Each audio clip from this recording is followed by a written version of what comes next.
안녕하세요.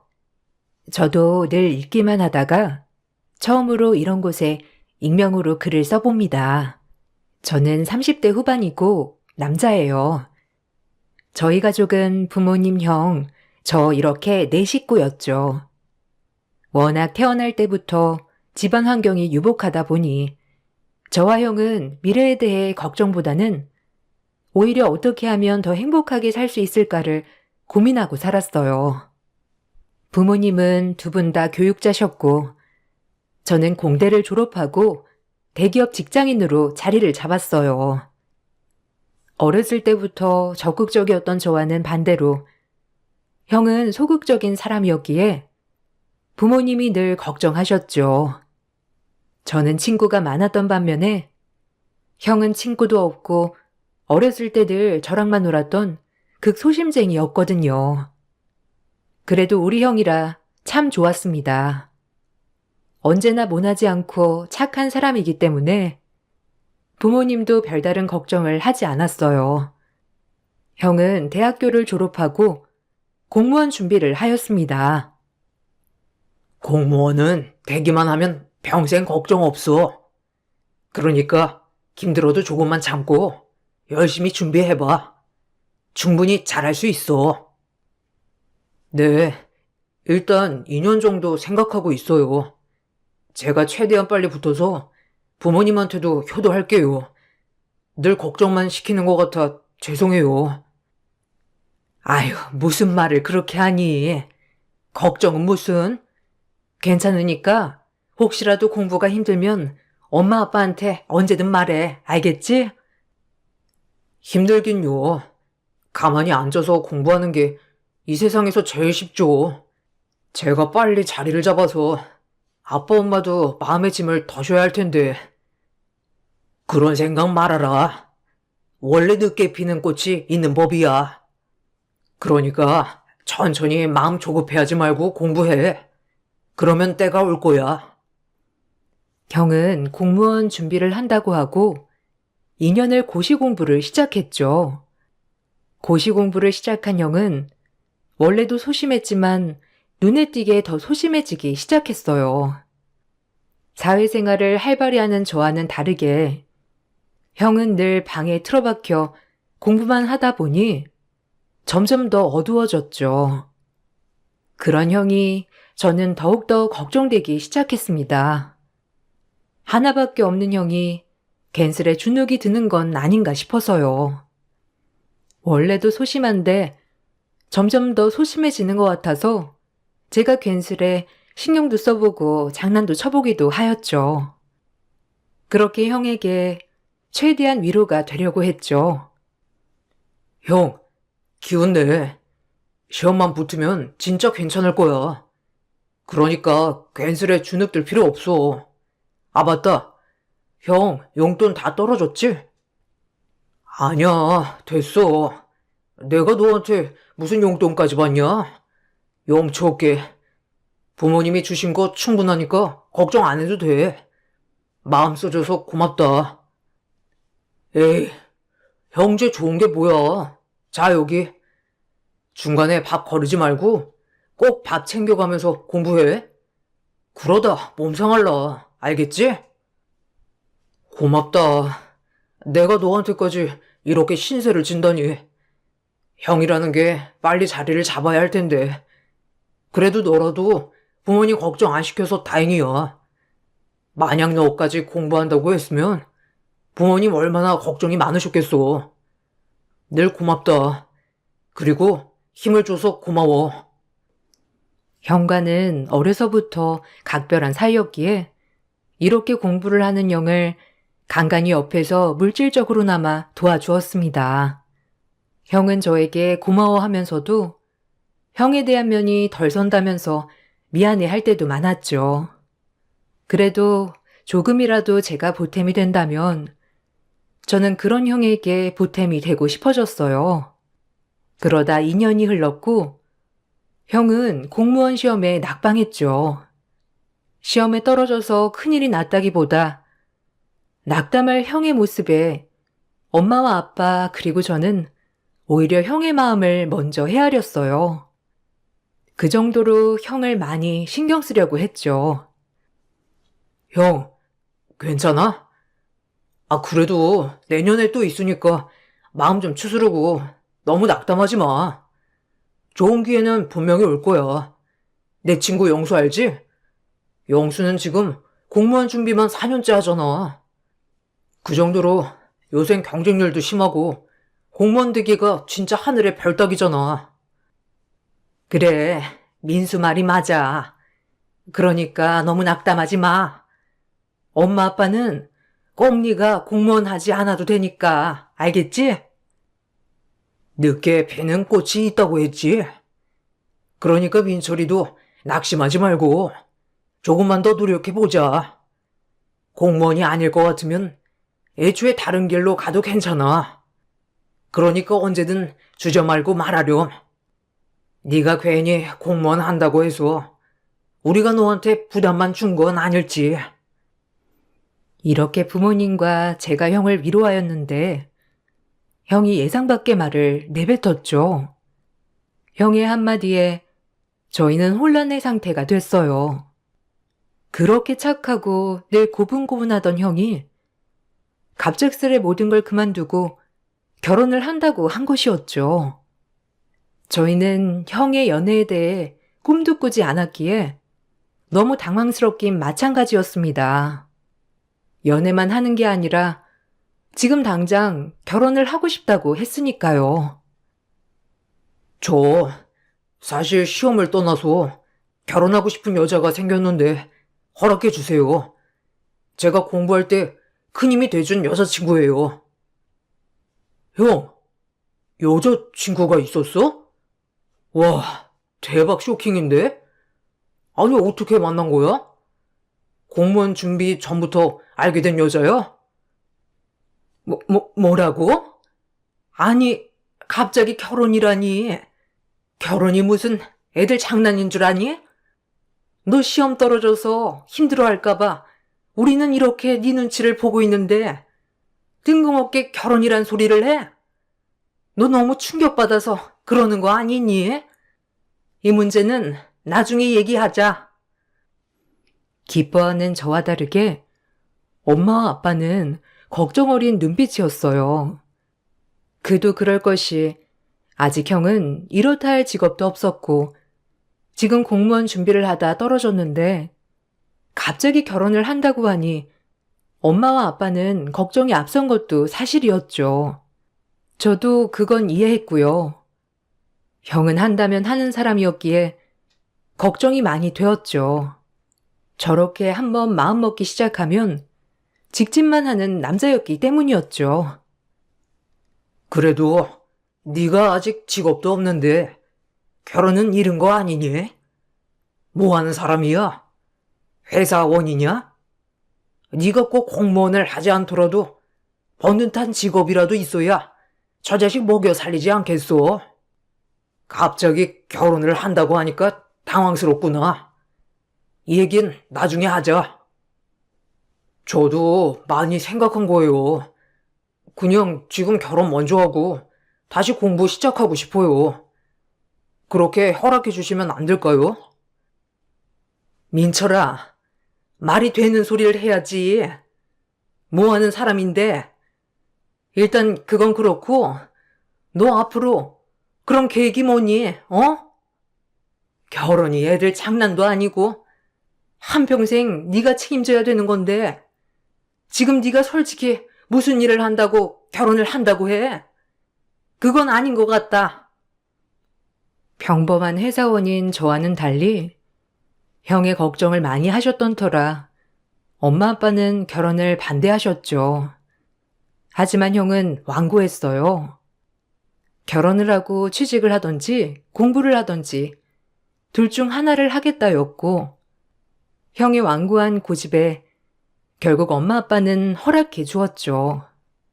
하지만 형이 결혼을 하겠다고 데리고 온 여자를 보는 순간 저희 집은 다들 입을 다물지 못했죠. 형이 공부하면서 자주 갔던 식당의 여종업원이었기 때문이었어요. 부모님은 종업원이라 반대했다기보다 그렇게 믿고 공부를 시켰는데 그럼 그동안 연애질만 한 거냐고 화가 나셨죠. 저 역시도 그럼 2년 동안 저렇게 부모님 몰래 만나면서 연애도 하고 공부는 등한시했다고 생각하며 실망감이 먼저 들기 시작했죠.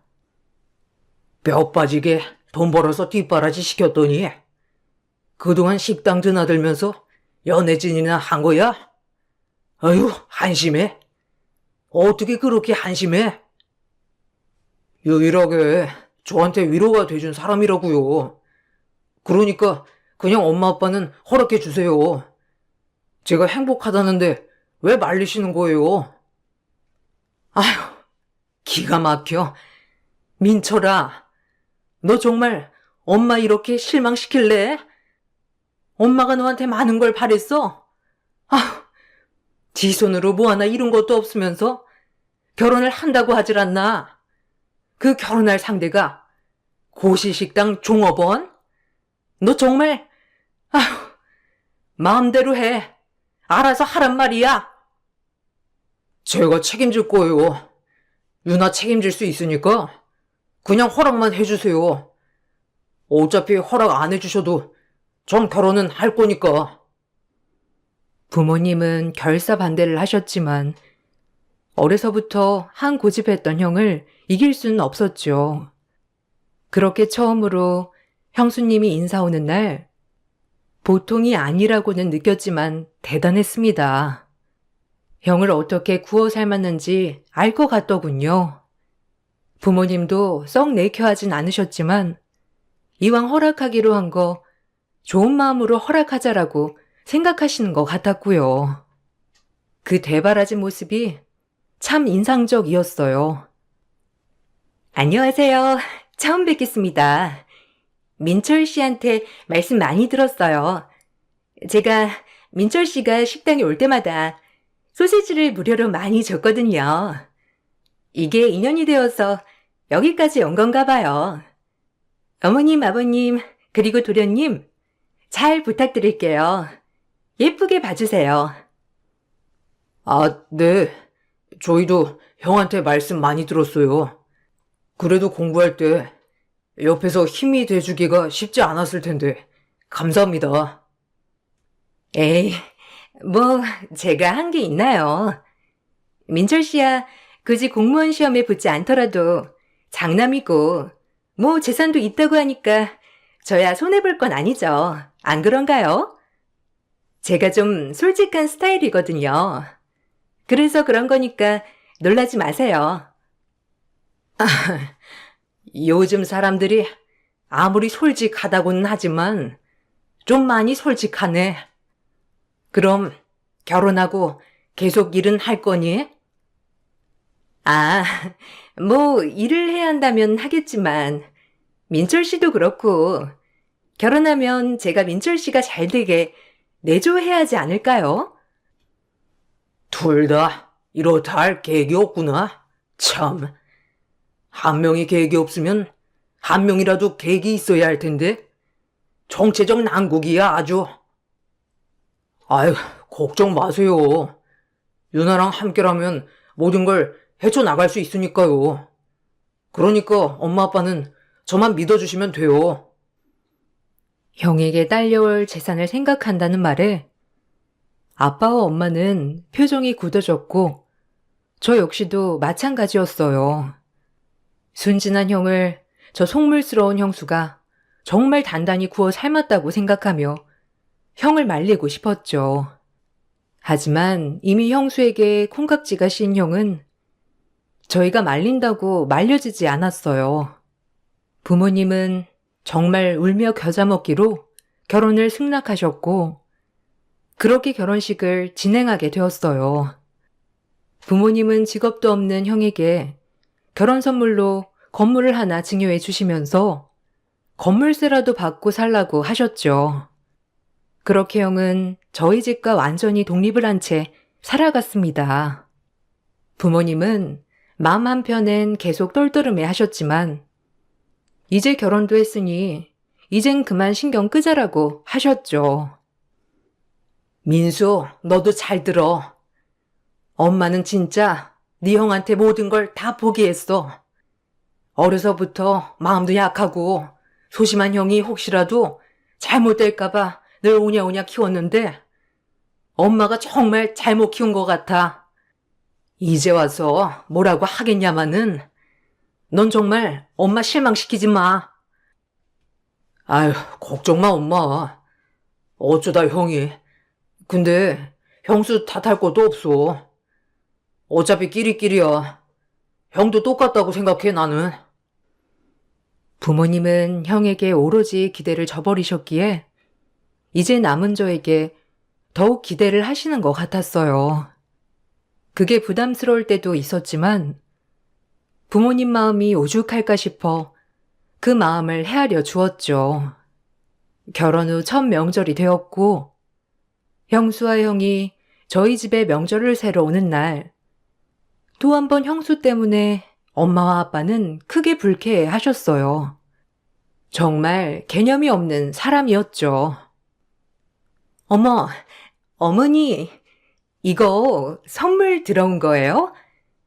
어머님, 아버님 그때 보니까 얼마 안 드시더라고요. 저 이거 가져가면 안 돼요? 아무래도 이거 친정 갖다 드리면 좋아할 것 같은데. 이거 이따 저희가 가면서 가져갈게요. 여보, 이거 좀 싸놔. 우리 이거 가져가자. 어머, 그래도 선물 들어온 건데, 그렇게 막 함부로 가져가면 어떡하니?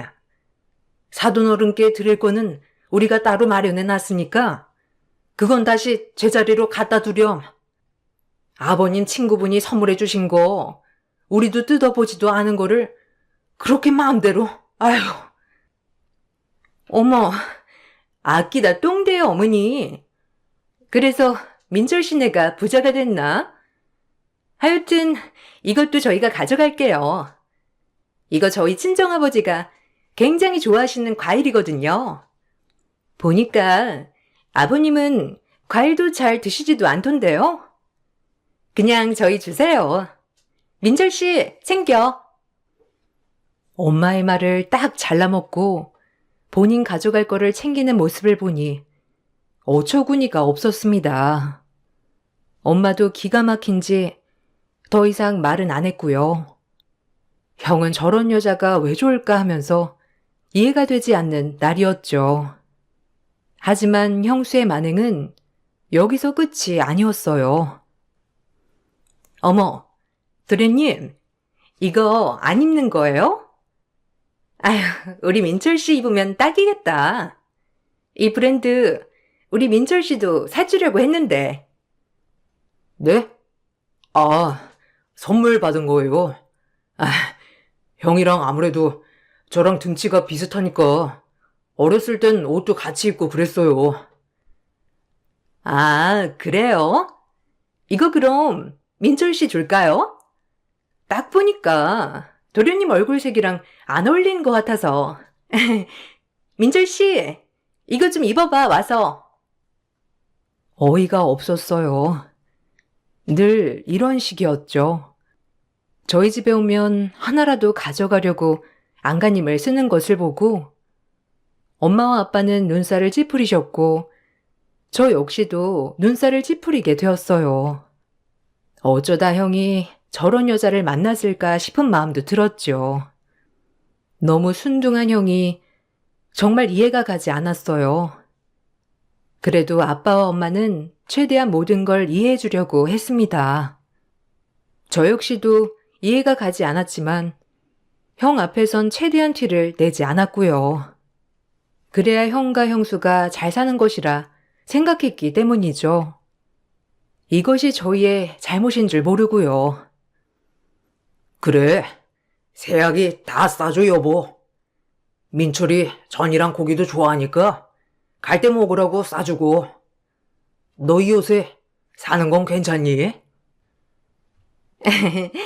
네, 건물에서 나오는 임대료도 쏠쏠하고 제가 고시식당에서 일하는 것보다 훨 나으니까요. 요새는 좀 편해요. 아빠, 엄마 덕분이죠, 뭐. 감사해요. 이렇게 살 수 있는 거 정말 감사하게 생각하고 있어요. 더 잘 살 수 있도록 노력해야죠. 아니, 뭐, 어차피 어머님, 아버님이 돌아가시면 다 자기 건데, 미리 줬다고 너무 미안해하지 마, 자기야. 안 그래요? 형수, 말이 심한 거 아니에요? 건강한 엄마 아빠를 두고 돌아가시는 얘기가 왜 나와요? 진짜 보자 하니까. 네? 아니, 뭐, 사람이 태어나면 끝도 있으니까요. 그냥 그런 의미로 말한 건데. 혹시 어머님, 아버님 놀라셨어요? 됐다. 민수도 그만해. 얼른 친정 가봐야지. 빨리 가보거라. 어머님, 아버님 기다리시겠어. 자도 밀리는데 얼른 가봐. 오히려 형수와 형이 집에 오는 날엔 엄마 아빠는 빨리 돌려보내려고 했었죠. 같이 있으면 조금 더 실망할 게 뻔했기 때문에 부모님은 이런 자리를 애초에 만드시지 않으려고 노력했어요. 손뼉도 마주쳐야 소리가 난다지만 저 형이 참 한심했죠. 그렇게 시간이 흘렀고 형수의 무례함에 저희 가족이 익숙해져 갈 즈음 저희 집은 청적병력 같은 소리를 들었습니다. 아버님, 그이가 사고가 났어요. 그래서 지금 세브란스 응급실이에요. 어쩌면 좋아요, 아버님? 뭐라고? 일단 우리가 거기로 지금 가마. 말도 안 돼. 일단 진정 좀 하고 우리가 얼른 갈 테니까 마음 좀 다스리고 있어. 아니, 새아기가 뭐라고 했길래 당신 얼굴이 그렇게 사색이 돼요, 네? 민철이 무슨 일 있대요? 빨리 좀 말해봐요. 일단 당신이랑 민수 옷 입어라. 지금 민철이가 사고가 났는데 좀 많이 안 좋은가 봐. 얼른 준비해. 마음 좀 추스르고. 형수의 전화 소리에 가족들은 사색이 되어 응급실로 달려갔어요. 그리고 도착한 응급실에서 음주운전 차량에 치여 피골이 말이 아닌 형의 모습을 보았고 당장 응급수술이 필요하단 말에 형은 그렇게 수술실로 올라갔습니다. 하루아침에 일어난 일에 저희 가족은 입을 뗄 수 없었죠. 이게 저희 가족에게도 일어날 수 있는 일이라는 걸 생각하며 슬픔에 빠져버렸어요. 우리 형이 사고를 당하다니. 아니, 어떻게 된 거야? 이 밤에 어딜 나가다가 이렇게 사고가 난 거니? 아휴, 밤에 잘 돌아다니지도 않는 앤데. 그러니까요. 제가 아이스크림 먹고 싶단 말만 안 했어도 다 제 탓이에요. 그 음주운전 차량에 치였다고 저도 얼마나 놀랬는지. 일단 새아기 마음 좀 추스러라. 당신도 우리 민철이 꼭 일어날 거니까 너무 낙심하지 말고 우리 긍정적으로 생각해보자. 13시간이 흐르고 형의 수술이 끝났죠. 형은 얼굴뼈가 이미 으스러졌고 뇌가 함몰이 되었다고 했어요. 그래서 수술 과정도 굉장히 복잡했다고 했죠. 여기서 깨어나면 기적이고 아니면 식물인간이라고 의사 선생님이 말씀을 하더라고요. 얼마나 기가 차던지. 상태가 많이 안 좋습니다. 이대로 깨어나면 기적일 텐데 거의 내사 상태가 오는 경우도 많아요. 환자분은 아직 내사까지는 아니지만 이대로 못 깨어난다면 식물인간 상태가 지속되지 않을까 싶습니다. 수술은 최선을 다해 진행하였고요. 그럼 이만. 그럼 형이 영영 못 깨어날 수가 있다는 건가요? 아니 어떻게 그럴 수가 있죠? 아니라고 해주세요. 제발요. 네? 뭐라고 드릴 말씀이 없습니다. 죄송해요. 저희도 이렇게 교통사고로 오는 환자들 중에 이번 같은 경우가 가장 안 좋은 케이스여서. 의사 말이 떨어지자마자 엄마는 졸도를 하였고 아빠도 크게 상심을 하였죠. 저도 너무 마음이 아팠지만 엄마와 아빠를 챙겨야 했기에 슬퍼할 수만은 없었어요. 형은 그렇게 중환자실에 2달가량 있다가 일반 병실로 옮겼습니다. 형은 말하지도 먹지도 못하는 식물인간이 되었죠. 처음엔 왜 우리에게 이런 일이 일어났을까 원망도 했지만 이제는 형이 살아있다는 거에 의미를 두기로 했어요.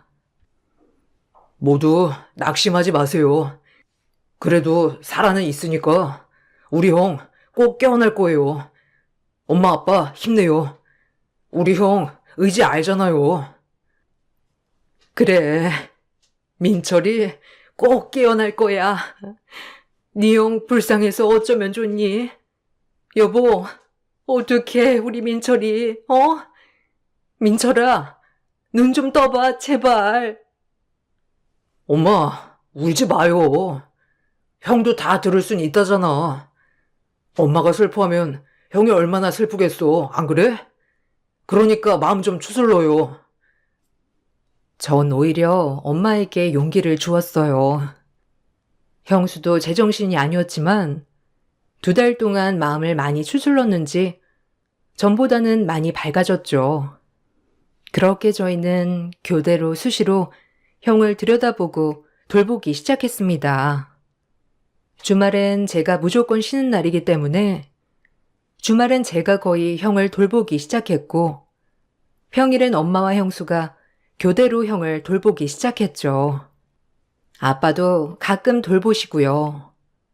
그렇게 온 식구가 밤낮 없이 형을 돌보았는데 어느 날 형수가 연락이 안 되기 시작했어요. 얼마나 당황스럽던지 엄마는 이상하다고 갸우뚱하였죠. 아니, 너네 형수가 전화를 안 받는다. 오늘 저녁부터 교대하기로 했는데 얘가 무슨 일 있나? 이렇게 전화 안 받을 애가 아닌데. 형수, 너무 고단해서 잠들었나? 내가 이따 집에 한번 가볼게요. 형수도 힘들겠지. 왜 안 힘들겠어, 안 그래? 아휴, 그런가? 그래, 그럼 이따가 한번 형네 들렀다가 너네 형수 너무 힘들어하면 그냥 쉬라고 전해줘라. 얼마나 고단하겠어. 그렇게 전 연락이 되지 않는 형수의 집에 방문을 하고 또 한 번 기함했어요. 형수의 모든 짐이 다 빼고 형이 가지고 있던 장롱 속에 인감도장과 통장 7개가 모조리 사라졌기 때문이에요. 그리고 형수는 그때부터 연락이 되지 않았습니다. 속으로 절대 아닐 거라 생각하고 또 생각했지만 형수는 그 뒤로 저희와 모든 연락을 끊었고요. 심지어 저희를 차단했어요. 배은망덕한 것? 건물 주고 배부르게 살게 해준 게 누군데? 우리 아들 저렇게 되자마자 모든 걸 가지고 튀어? 기가 막혀. 형수, 처음부터 마음에 안 들었는데 어떻게 하실 거예요? 아니, 우리 형 불쌍해서 어떡해요? 가만 안 둬, 이년 내가. 그만해. 어쩜 그렇게 사람 보는 눈이 없는지. 민철이도 참 순하기만 해서 평생을 이용만 당한 거야. 친구들한테도 와이프한테도 우리가 그때 뜯어 말렸어야 해. 아무것도 없는 고시생 돈 보고 달려든 거지 뭐. 아휴, 여보 어떡해요 이제? 이미 통장에 돈은 다 빼갔대요. 에휴, 빠르기도 하지. 아직 혼인관계에 있어서 형 돈을 쓰는 건 저희가 제지할 수 없고요. 그렇게 형수는 저희와 연락을 차단한 채 돈을 들고 튀었습니다.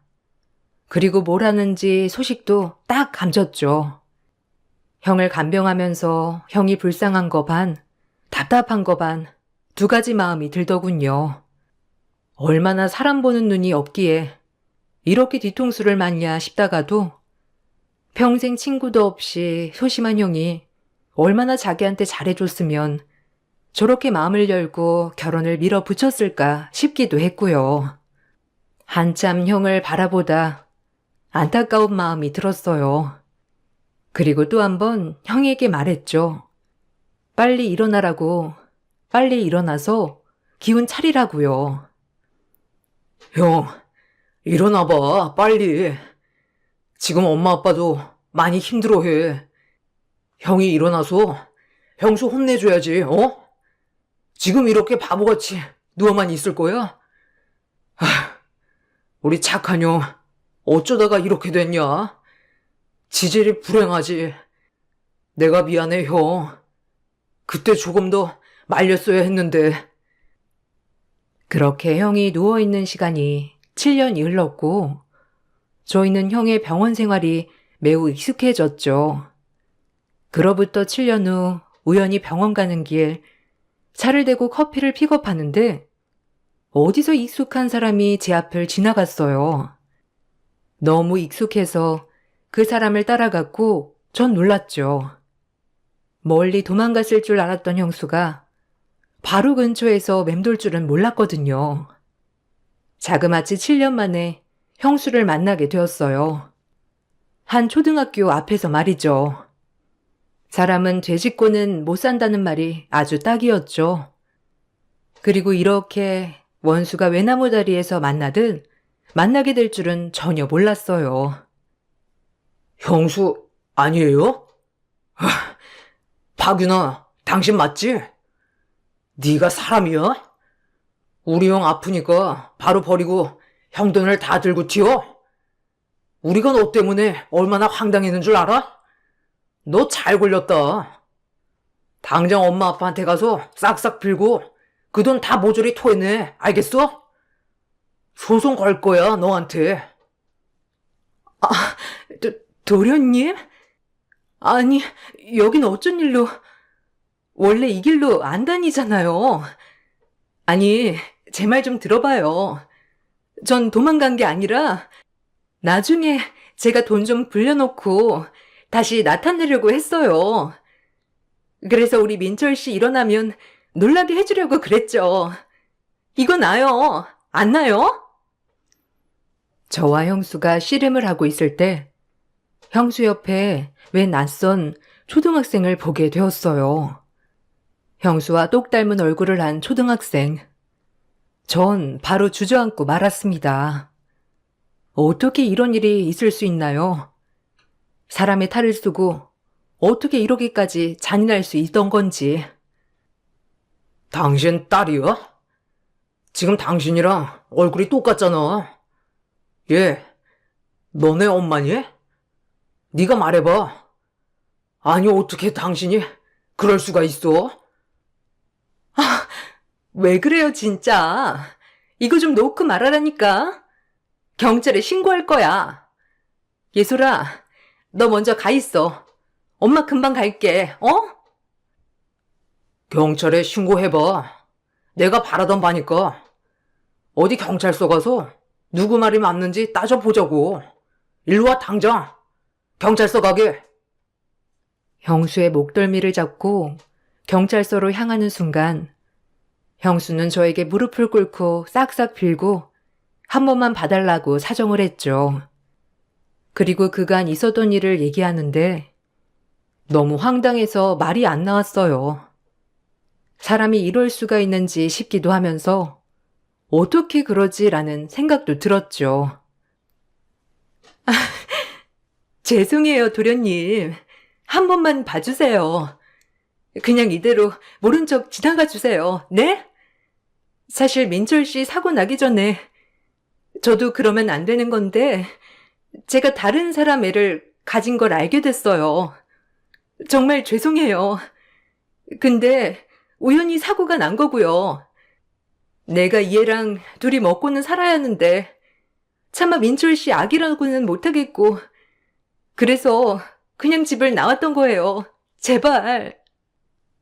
그게 말이 돼? 쓰레기 같은 년. 우리 형을 두고 바람을 피운 것도 모자라서 남의 애까지 베고 지금 우리 형 돈으로 지금까지 호요식하고 살았다는 거 아니야? 너 같은 거 내가 가만둘 줄 알아? 지금 당장 경찰서에 신고하고 콩만 먹을 준비해. 알겠어? 형수는 외도를 하였고 그 외도를 알게 된 형이 충격으로 밤에 뛰쳐나오다가 음주운전 차량에 치인 거더라고요. 전 형의 휴대폰을 그동안 보지 않았지만 그 말을 듣고 휴대폰을 보니 형수의 외도 증거를 다 캡처해 놓았더라고요. 왜 이걸 진작 알지 못했을까 땅을 치며 후회했어요. 그럼 이렇게 식물인간이 된 것도 형수 때문이구나 싶은 것이 화가 머리끝까지 났죠. 우리 착한 형이 얼마나 충격을 받았으면 이렇게 쓰러졌을까를 생각하니까 더더욱 꼭지가 돌더군요. 전 이대로 있다간 안 될 것 같았어요. 제발 봐줘요. 제가 감옥 가면 우리 예솔이는 어떡하라고요? 네? 그냥 도련님이 저만 못 본 척 해주세요. 제발요. 닥쳐, 미친 거사. 너 내가 가만 안 둬. 일단 지금 병원에 가서 엄마 아빠한테 먼저 빌어. 이게 다가 아닐 테지만 일단 빌란 말이야. 저를 붙잡고 빌고 빌었지만 전 용서가 되지 않더라고요. 생각이 꼬리에 꼬리를 물어 형수가 우리 형을 사고나게 한 게 아닌가 하는 상상도 들었고요. 그렇게 전 바로 부모님께 말씀을 드렸고 엄마는 가만두지 않을 거라며 병원으로 끌고 온 형수를 요절을 내었죠. 형수를 보자마자 엄마는 귀싸대기를 갈기셨어요. 솔직히 저도 한 대 치고 싶었지만 남자라 참았어요. 너 내가 가만히 있으니까 보자기로 보이니? 넌 면상부터가 글렀어. 요망한 년. 어떻게 우리 아들을 두고 바람을 피우고 돈을 다 갈취해서 7년 만에 나타나? 이년아, 너 진짜 내가 용서 안 해. 알겠어? 네 딸년이고 나발이고 넌 아주 두고 봐라. 엄마는 형수의 머리끄덩이를 잡으며 바닥에 내동댕이 쳤고 아빠와 전 아무도 말리지 않았어요. 오히려 고소해했죠. 그리고 바로 변호사를 선임하여 식물인간의 형 대신 이혼 소송을 준비하기 시작했어요. 그리고 가정 파탄의 책임이 있는 형수에게 위자료 소송을 걸었고 7년 동안 남의 애를 키우면서 우리 형 돈을 갈취한 것에 대한 소송도 추가적으로 시작했죠. 저희 어머니가 특별 대리인으로 되어 이혼 소송은 받아들여졌고 형수는 그동안 형의 돈을 빼돌린 대가로 혹독히 치러야 했죠. 형의 핸드폰을 추가로 증거품으로 제출했어요. 얼마나 마음이 찢어지던지 다행히 법원은 저희 편을 들어주었고 형수는 징역형과 함께 위자료를 두들겨 맞았어요. 그리고 법정에서 자기도 힘들었다고 호소하였지만 악어의 눈물인 걸 판사님은 다 아셨죠. 얼마나 어이가 없던지. 존경하는 재판장님, 한 번의 실수로 인해 이렇게 이혼을 당하는 건 아니라고 생각합니다. 남편이 의식이 있을 때 저희가 얼마나 서로를 사랑했으며 아꼈는데 이렇게 이혼을 하는 건 아닌 것 같아요. 아마 남편이 깨어난다면 제 딸아이마저 사랑으로 품어줄 것을 확신합니다. 그러니 제발 한 번만 선처해 주세요. 네? 전 이혼 못해요. 제발요. 우리가 얼마나 사랑했는데. 그렇게 사랑했다는 형을 두고 남의 남자애를 뵌 게 상식적으로 이해가 가시나요? 전 저 말을 듣고 정말 코웃음이 나왔어요. 재판장님도 그렇게 생각하셨는지 형수의 의견은 묵살하였고 결국 형수는 징역형과 함께 위자료를 징수받게 되었죠. 형이 혼자 이 사실을 알고 얼마나 마음을 졸였을까, 얼마나 마음속 깊이 끙끙 앓았을까를 생각하니 눈물이 났습니다. 부모님도 눈물을 흘렸고요. 그때 우리가 뜯어 말릴 걸 더 강하게 밀어붙였으면 이런 일은 일어나지 않았을 텐데 그런 생각하니 너무 화가 났어요. 그렇게 형수는 법의 형벌을 받게 되었고 저희는 그나마 형수에게 벌을 줄 수 있다는 것에 만족했습니다. 그리고 형수의 판결이 끝나고 얼마 안 있다가 끝내 뇌사 판정을 받고 삶을 마무리했어요. 형이 형수의 악행을 밝혀주길 바라고 지금까지 버틴 것인지는 몰라도 저희는 그렇게 생각하고 있죠. 지금은 형이 없지만 그래도 저희는 형을 추억하며 행복하게 살고 있어요. 형이 떠난 결만 되면 마음이 시리고 아프지만 최대한 담담하게 지내려고 노력하고 있고요. 그리고 전 좋은 짝을 만나 결혼을 하게 되었어요. 형의 부재를 이렇게라도 채우니 엄마 아빠가 한층 밝아지셨습니다. 다행히도 마음씨도 곱고 착한 지금의 아내를 만나 부모님도 아주 기뻐하셨고 이제 곧 아이가 태어날 날을 기다리고 있습니다. 형은 없지만 우리 곁에 남아있다고 생각은 하고 있고요. 지금에서야 부모님도 많이 안정되었고 저 역시도 안정이 되었어요. 이런 걸 보니 제 아내가 우리 집에 복덩이 같다는 생각이 드네요. 제가 형의 전부를 부모님께 채워드릴 순 없겠지만 최대한 부모님이 가슴 아프지 않게 사는 날까지 효도를 하려고 합니다. 그래서 아주 나중에 형을 만나게 되면 칭찬을 받고 싶네요. 저에게 이런 일이 일어날 거라고 늘 상상하지도 못했었는데 이런 일이 일어나더군요. 여러분들도 혹시나 깨름칙한 사람이 있다면 경계하세요. 역시는 틀리지 않답니다. 제 이야기를 들어주셔서 감사합니다. 좋은 하루 보내세요. 안녕하세요. 저는 40대 여자입니다. 최근에 정말 황당한 경험을 해서 사연을 신청하게 되었는데요. 제 이야기는 7년 전에 전남편과 결혼을 하고 나서부터 시작이 되네요. 그때 당시 지금은 이혼을 하게 된 전남편과 결혼 생활을 잘 유지해 오고 있었는데요.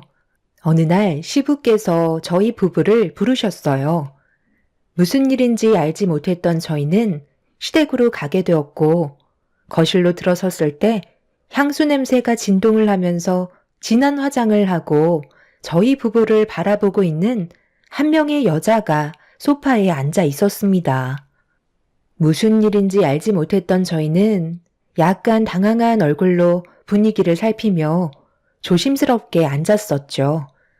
전 남편은 무슨 일 때문에 불렀냐고 여쭤보았고 그제서야 시부가 입을 떼셨는데 옆에 앉아 계신 분이 앞으로 새로 시부와 인연을 맺게 될 사이라는 말을 꺼내셨네요. 그때의 일이 저에게 엄청난 충격으로 다가왔던 건 시부의 재혼 상대가 저와 비슷한 나이 차이 같아 보였어요.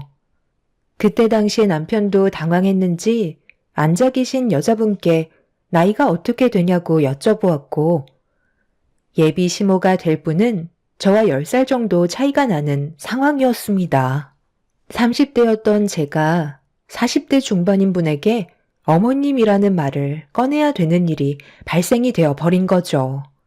남편도 당황을 했었는지 난감한 표정을 보이면서 진지하게 다시 되물었고 시부는 무조건 결혼을 하겠다는 결심을 굳히셨어요. 결국 시부는 새 시모를 가족으로 받아들이게 되었고 워낙 나이 차이가 많이 나지 않아서 그런지 뭔가 알 수 없는 기류는 저를 너무 불편하게 만들었었어요. 저도 그렇고 남편 또한 이런 상황들이 난감했던 건 어쩔 수 없는 상황이었어요.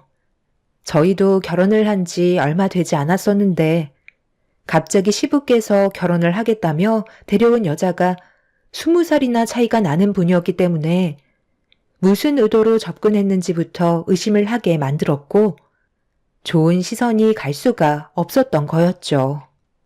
그런데 저희의 기분을 느끼고 있었는지 시모는 시부와 결혼 이후 상당히 날카로운 모습들을 많이 보여주기 시작했고 비슷한 나이 차이라 초장부터 저희를 잡으려는 행동들이 눈에 들어왔습니다. 시부의 아내가 되었으니 시모로 대접을 받고 싶어 하는 것 같아 보였어요. 그래서 저희는 최대한 기분을 맞춰드렸고 시모로 받아들였지만 날이 가면 갈수록 여러 가지로 저를 너무 힘들게 만들었어요. 남편은 시부의 눈치를 살피면서 새 시모에게 불만이 있어도 입도 뻥끗 못하고 있었죠. 당신한테는 새엄마라서 조심스럽다곤 하지만 솔직히 이런 상황 너무 불편하지 않아? 나이 차이가 많지 않아서 그런지 계속해서 우리를 견제하시는 것 같아. 어쩌겠어. 그냥 이대로 살아야지. 아버지께서 좋다는데 내가 말릴 이유도 없었고 최대한 맞춰드려야 가정에 평화가 오지 않겠소? 아무래도 우리 집안에 가족으로 들어온 지 며칠 안 돼서 더 예민하게 행동하시는 걸 거야.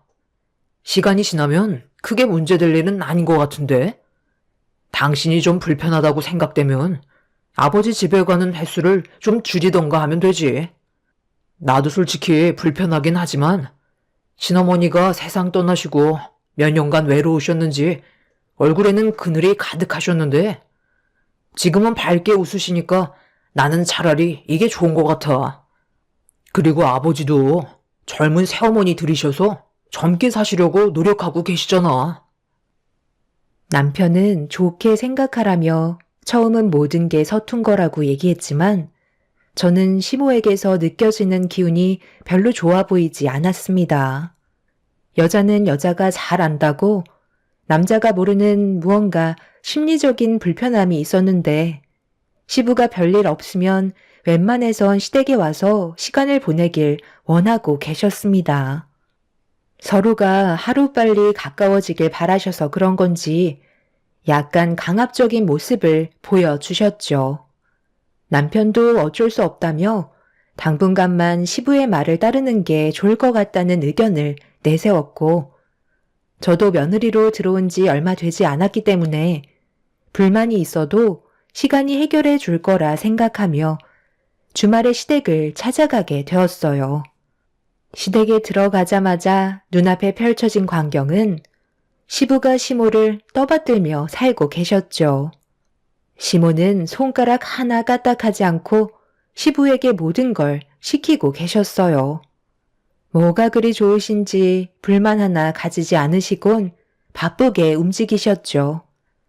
그렇게 저희가 오자마자 시모는 소파에 앉아서 저를 부르시더니 주방에 저녁거리 준비해놨다며 배가 많이 고프다면서 서둘러 음식을 만들길 원하셨고 시부는 시모의 말에 장단을 맞춰주면서 주방에 빨리 들어가라며 손짓을 하셨습니다.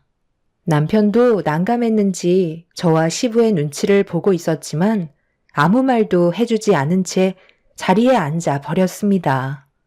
불편해질 것 같은 상황은 아예 피할 생각인 것 같아 보였어요.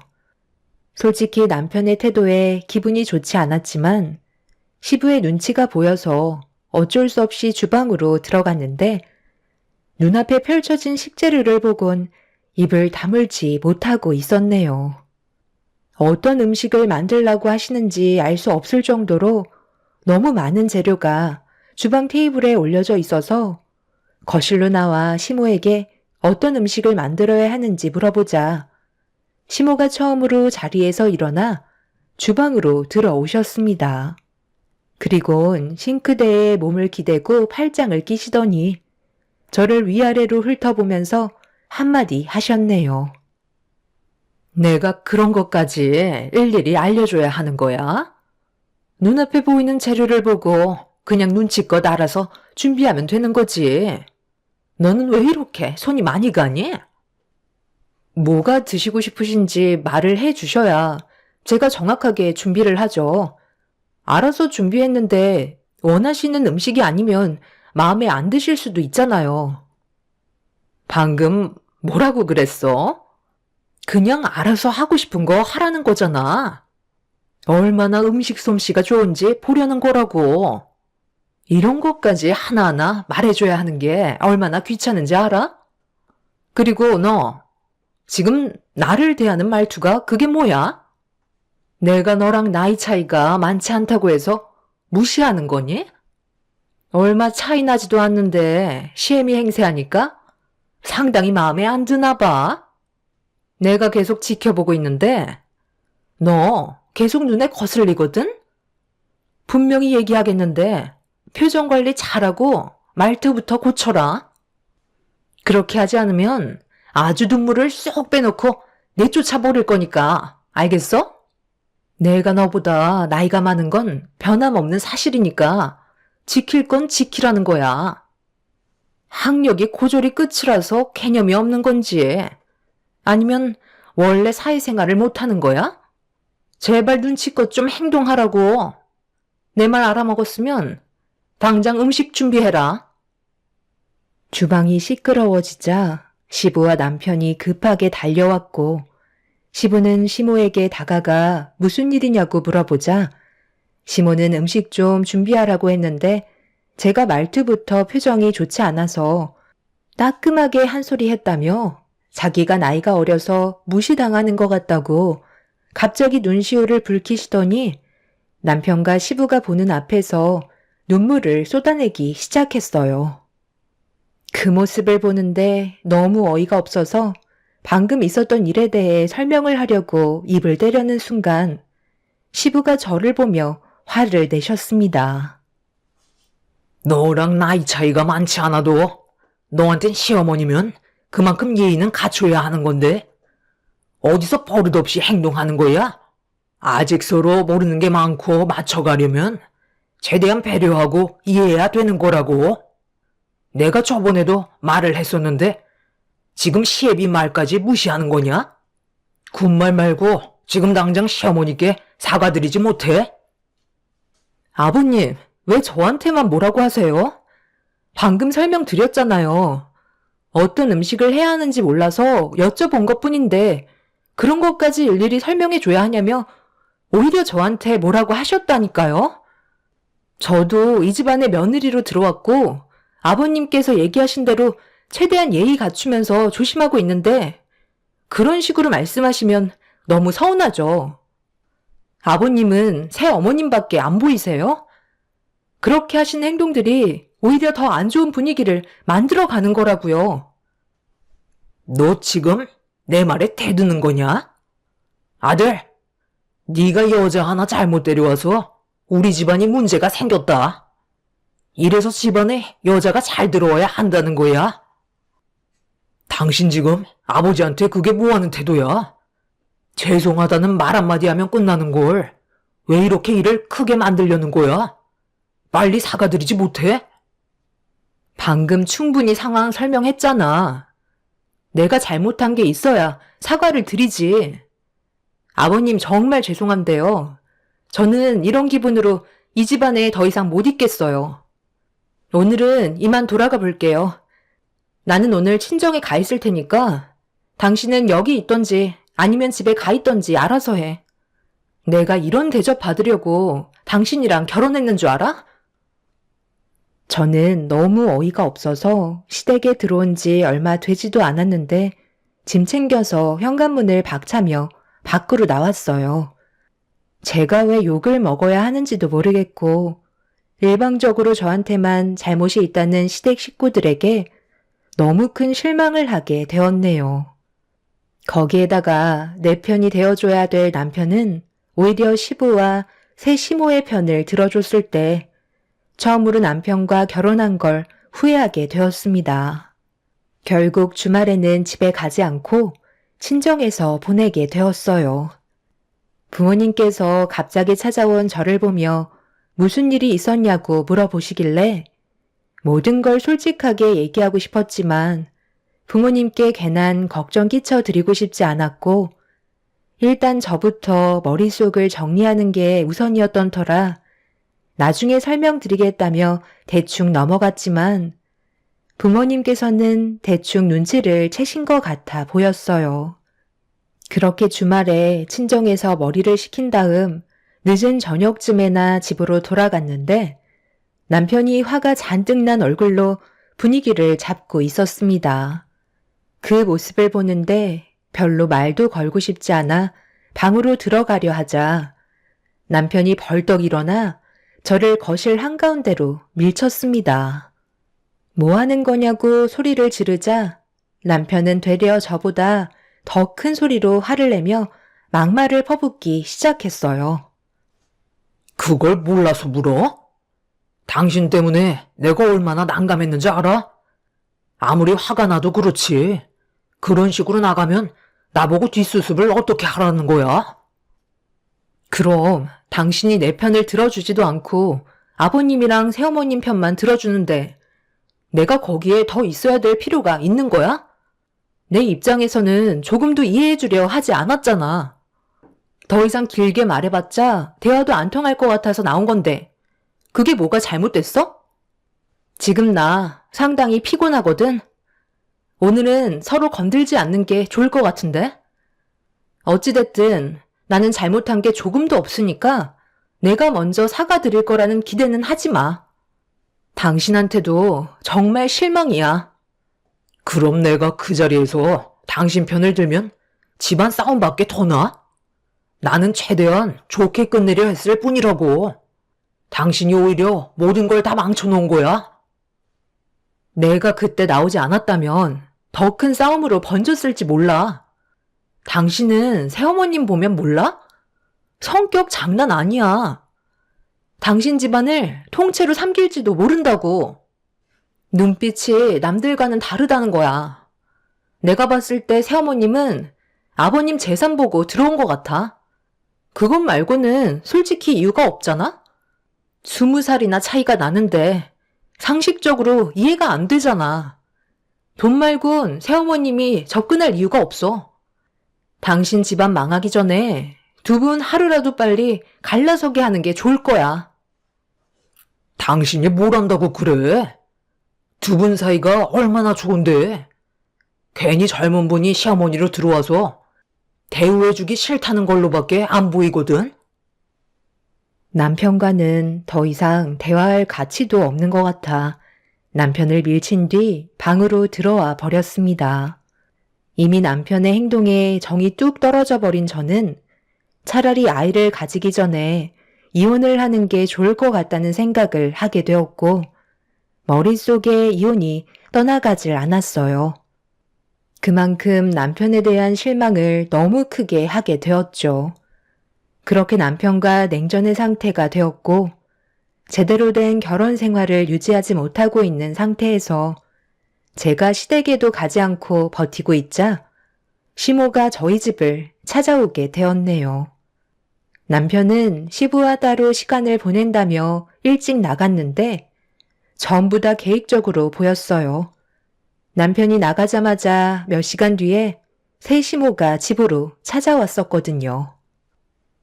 내가 왜 찾아왔는지 알지? 너 요즘 하는 행동이 상당히 마음에 안 드는데 계속 참고 있는 거 안 보이니? 적당히 했으면 고개 숙이고 들어와야지. 언제까지 이런 식으로 행동할 건데? 정말 갈 때까지 가보자는 거야? 어차피 네가 나한테 불편한 존재라면 이 집안에서 충분히 내쫓아 버릴 수 있거든. 그래서 저랑 그이랑 이혼하게 만드시려고요? 그래서 얻으시는 게 뭔데요? 솔직하게 얘기해 보세요. 상식적으로 전혀 이해가 되지 않아서요. 아버님 재산 보고 접근하신 거죠? 결혼하시자마자 외제차 뽑으시고 명품 쇼핑 다니시면서 사치를 즐기고 계시잖아요. 누가 봐도 충분히 오해할 만큼 돈을 쓰고 계시잖아요? 내가 돈을 많이 쓰든 말든 그게 너랑 무슨 상관이야? 돈 많은 남자가 나 좋다고 따라다니는 건데 마다할 이유가 전혀 없잖아? 네가 뭘 알겠어. 세상은 사랑보다 돈이 전부야. 그걸로 모든 게 판가름 난다고. 나는 이 집안에 끝까지 붙어 있을 거고, 방해가 되는 요소가 있다면 전부 다 처리할 생각이야. 그러니 네가 이 집안의 며느리로 있을 거면 내 말에 순종하고 조용히 따르는 게 좋을 거야. 그렇게 하지 않는다면 너희 둘은 무슨 수를 써서라도 이혼하게 만들 거다. 근데 이거 어쩌죠? 저는 하라는 대로 무조건 행동할 만큼 멍청하지 않거든요. 그리고 이혼하게 만들겠다고요? 그건 제가 알아서 선택할 문제예요. 남의 인생을 함부로 결정하려 들지 마세요. 볼일 끝났으면 이만 돌아가 주시겠어요? 연락도 없이 찾아오셔서 상당히 불쾌하네요. 저는 약속이 잡혀 있어서 서둘러 나가봐야 하거든요. 대학도 안 나온 하품질 주제에 어디서 나를 가르치려 드는 거야? 내가 오늘 왜 여기 온 줄 알아? 네가 가지고 있는 그 버르장머리를 뜯어 고치려고 왔다. 새 시모는 저에게 달려와 순식간에 머리채를 잡더니 좌우로 흔들어 버렸고, 저도 당하고만 있는 성격은 아니라 똑같이 머리채를 잡고 흔들어 버렸어요. 결국 집안은 아수라장이 되어버렸고, 새 시모와 저는 집안을 뒹굴면서 절대 먼저 손을 놓지 않았습니다. 서로 비명을 지르며 고통을 참고 있는데 그 사이 남편과 시부가 현관문을 열고 들어왔네요. 시모와 제가 머리채를 잡은 채로 뒹굴고 있는 모습을 보자 남편과 시부는 급하게 달려와 힘들게 떼어 놓았는데 그 순간 시부가 시모한테 대들었다는 이유로 제 뺨에 손을 올려 붙였습니다. 너무 당황스러웠고 온몸이 떨려오고 있는데 뒤이어 남편이 그런 저를 보며 이혼하자는 말을 꺼내었어요. 저 때문에 집안이 무너지는 건 볼 수 없다고, 어차피 서로 맞지 않는 성격인데 억지로 버티며 살아봤자 좋아지기는커녕 안 좋은 일이 훨씬 더 많이 일어날 것 같다고, 저와 함께하는 삶을 그만 끝내고 싶다는 말을 하게 되었습니다. 시부도 그런 남편을 거들면서 차라리 잘 됐다며 더 좋은 여자 소개해주겠다고 바람을 넣고 있었어요. 새 시모는 자기 머리털이 다 뽑혔다고 더 크게 눈물을 쏟아내었네요. 저도 이렇게 사는 건 아닌 것 같아 남편과의 이혼을 결정하게 되었고, 두 번 다시 만나지 말자는 말을 끝으로 그렇게 시댁과의 인연을 끊어버리고 말았습니다. 그렇게 저와 남편이 갈라서는 순간을 뒤에서 지켜보던 시모의 사악한 웃음을 잊을 수 없을 정도로 엄청난 정신적인 고통에 시달리며 살아왔었지만, 시간이 약이라고 세월이 지나면서 제 아픔 또한 점점 사라지게 되었네요. 그렇게 살아오다 보니 어느새 저에게는 또 다른 사람이 제 곁으로 다가왔고, 새로 꾸린 가정에서 전과는 비교할 수 없을 만큼 행복한 삶을 살아가고 있었습니다. 전 남편과 이혼을 하고 7년의 세월은 저에게 많은 변화를 주었는데, 어느 날 지금의 시부모님께서 온 가족을 한 집으로 모이게 하셨어요. 저희 부부는 무슨 일인지 알지 못하는 상태에서 한자리에 모이게 되었는데, 대가족이었던 현 남편의 집안에 식구들이 하나둘 모여들기 시작하면서 시끌벅적한 분위기와 웃음이 끊이지 않고 있었는데, 큰 아주버님이 마지막으로 도착하셨는데 그 모습을 보자마자 저는 입을 다물지 못했고 경악을 하고 말았습니다. 7년 전에 난리를 치고 인연을 끊었던 시모가 큰 시숙의 배필 자리에 시집의 맏며느리감으로 인사를 오게 된 거였어요. 너무 놀라버린 상태라 저도 모르게 몸을 돌려 급하게 주방으로 들어가 쿵쾅거리는 심장을 진정시키기 위해 몇 번이나 심호흡을 했지만 쉽게 가라앉지 않았어요. 시모였던 그 사람이 왜 큰 아주버님의 곁에 있는 건지 이해할 수 없는 상태에서 몰래 고개를 내밀어 거실 쪽을 바라보니 이미 그 사람은 벌써 화기애애한 분위기를 이끌어가고 있었어요.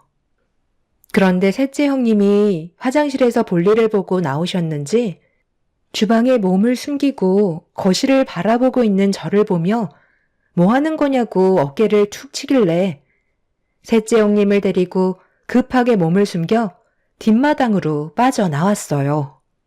당황한 셋째 형님은 저를 보며 무슨 일이 생겼냐고 걱정스러운 얼굴로 물어보시길래 큰 아주버님과 함께 인사 온 여자의 과거에 대해 모든 걸 털어놓게 되었고 셋째 형님은 말도 안 된다며 경악을 했습니다.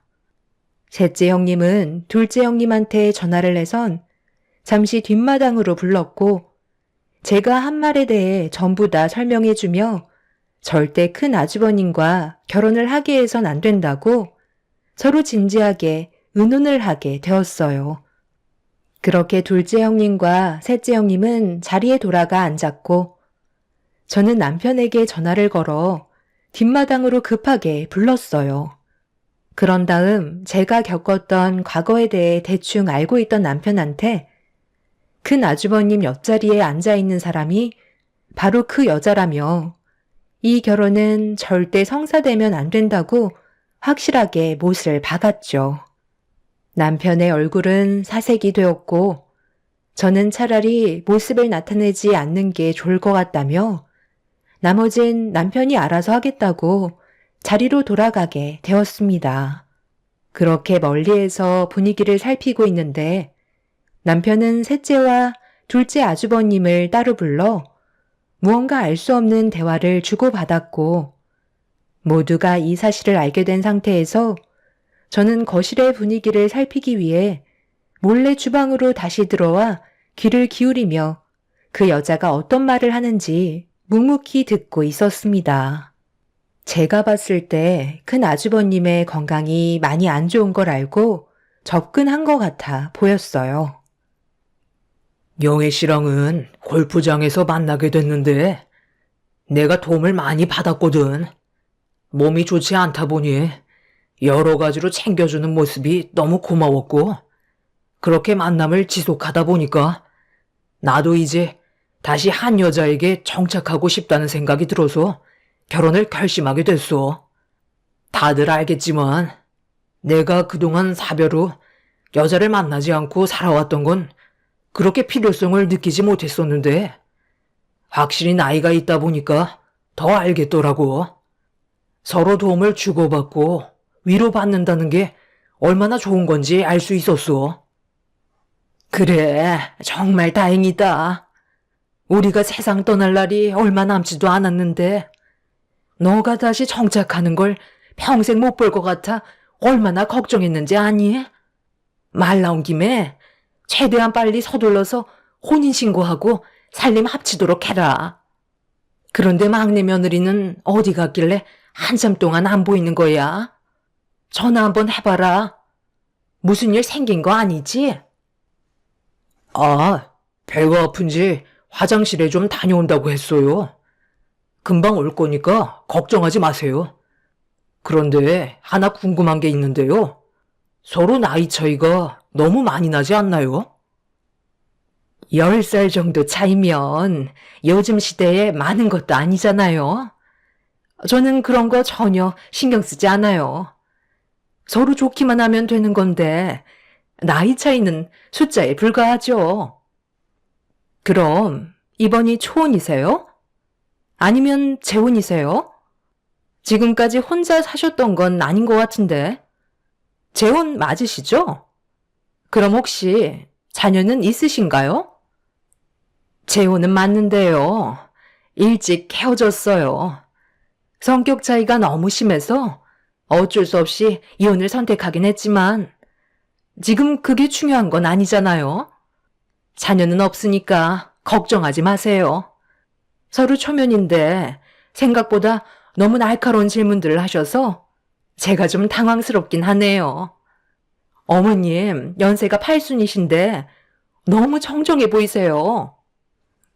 어머님, 저 부르셨다면서요?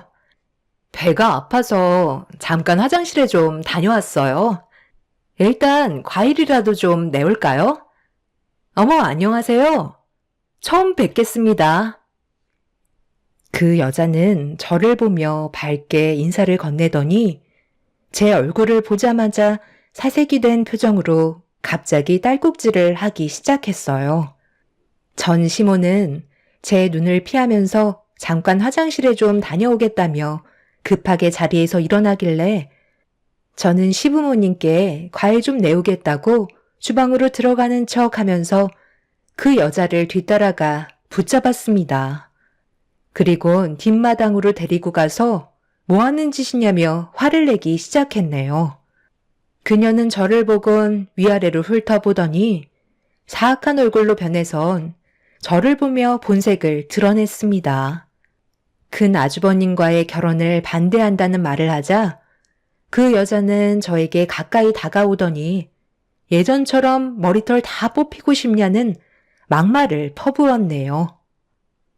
네가 여기서 새로 가정을 꾸리며 살고 있는 줄은 정말 꿈에도 상상하지 못했는데 너랑 내가 인연이기는 한가 보다. 너도 보면 은근히 돈 냄새 잘 맡는다니까. 네가 내 결혼을 막을 수 있을 것 같아? 저 사람 나한테 정말 빠졌어. 나 없으면 이제 아무것도 못할 정도라고. 아무리 기를 쓰고 반대를 해봐라. 결국 나는 식장에 발을 들이게 될 테고 너는 또다시 나에게 시달리며 살게 될 거야. 하필 들어와도 막내 며느리가 뭐냐? 내 등살 이겨내면서 살아갈 수 있겠어? 전에 꾸린 가정은 어떻게 하고 왜 큰 아주버님 옆에 있는 거죠? 아까 대충 들어보니까 이혼하신 것 같은데 이유가 뭐예요? 저까지 내치셨으면 잘 사셨어야죠. 내 입으로 이런 말 하긴 좀 그렇지만 그 인간 더는 뽑아먹을 게 없었어. 갑자기 사업이 망해서 길거리에 주저앉게 생겼는데 내가 왜 그 집 구석에서 버티고 있어야 돼?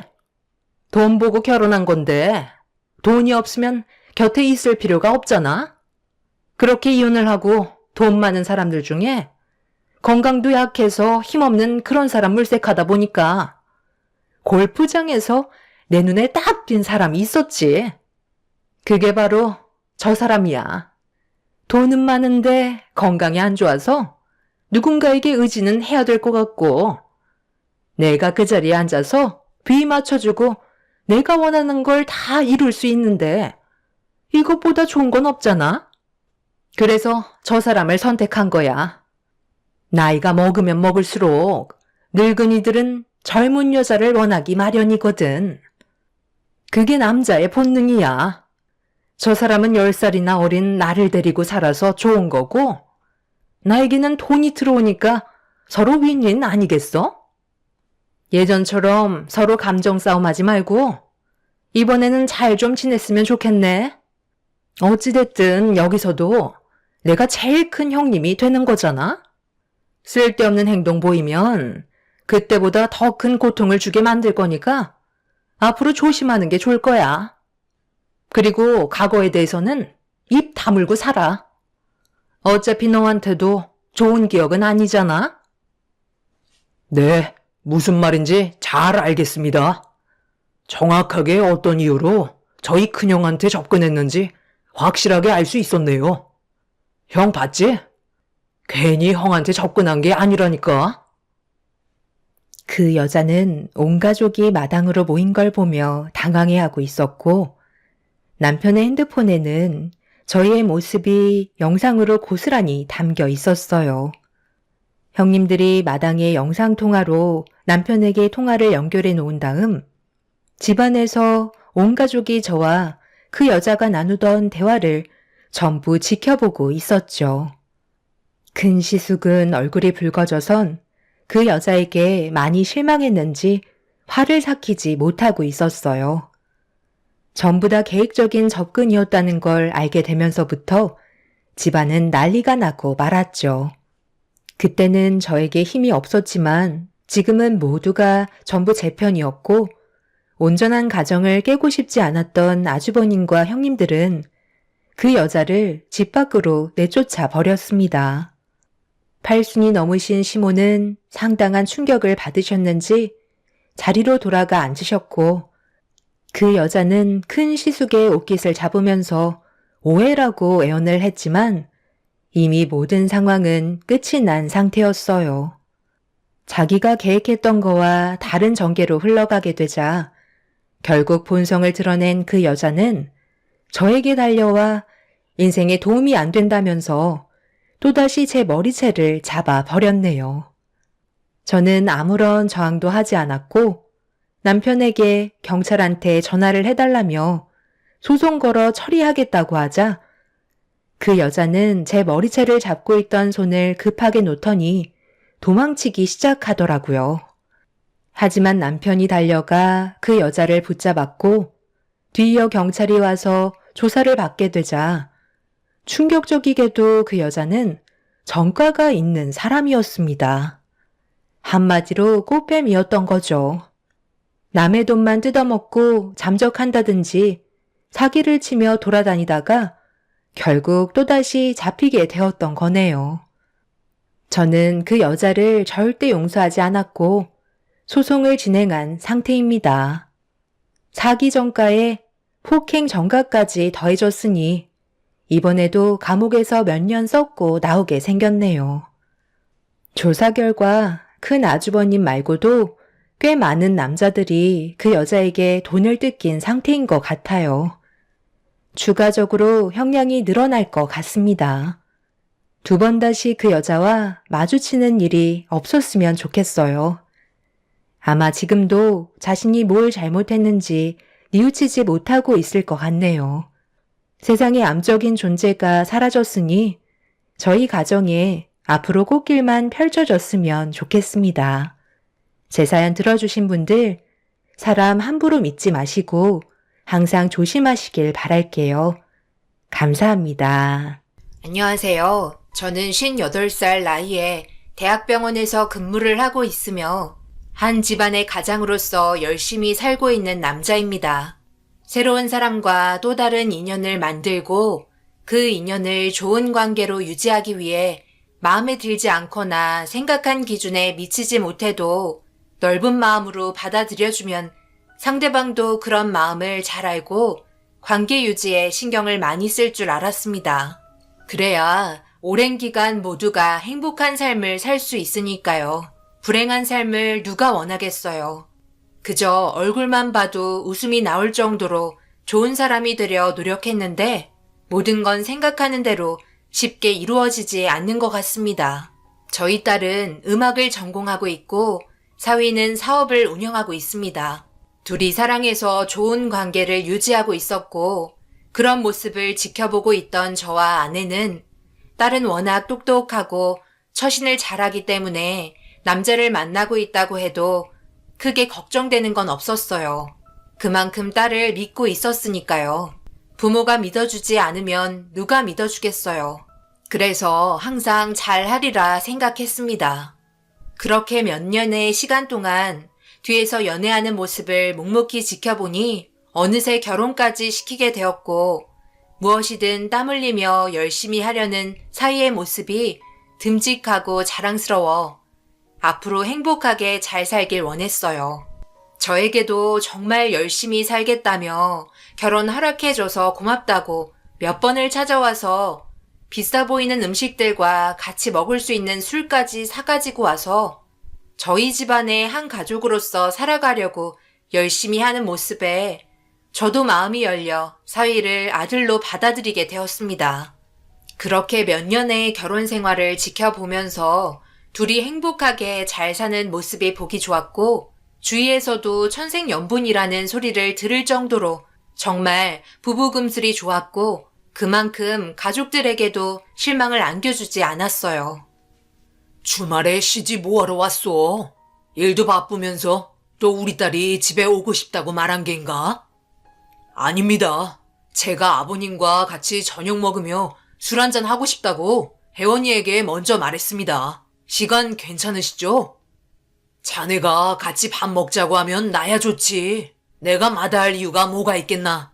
어서 들어오게. 자네 온다고 해서 상다리가 부러질 정도로 한상 차려놨네. 그런데 양손에 뭘 그리 많이 들고 온 거야? 이게 뭐야? 선물이야? 돈 벌면 뭐해요?